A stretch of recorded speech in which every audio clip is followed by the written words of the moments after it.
Before the establishment of Glasnevin Cemetery, there were no cemeteries for Irish Catholics to bury their dead due to the repressive penal laws of the 18th century.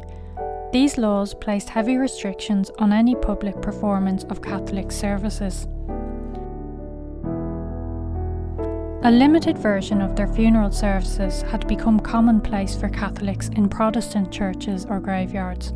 For a long time, this situation prevailed until an incident in 1823 at a funeral service in St Kevin's Churchyard on Camden Row in Dublin, where a Protestant sexton reprimanded a Catholic priest for proceeding to perform a limited version of a funeral mass.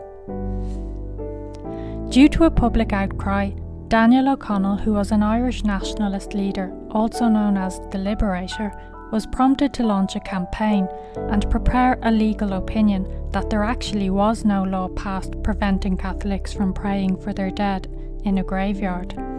It was Daniel O'Connell who led the way in pushing for a burial ground for both Catholics and Protestants to lay their dead to rest in a dignified way.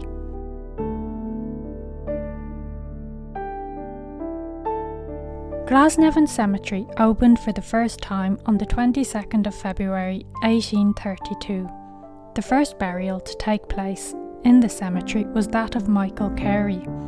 Michael was an 11-year-old boy.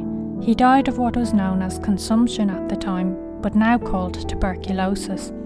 He was born on Francis Street in the city of Dublin. His father was a scrap metal dealer. When he contracted tuberculosis, he was sent to live in Phibsborough in the north of the city. On entering the Prospect Gate entrance in the garden section of the cemetery, you will find where his final resting place is located. Beside the gate, which was the original entrance to the cemetery, is a simple stone that marks his grave. Since Michael's burial in 1832, there have been over 1.5 million people buried in Glasnevin Cemetery.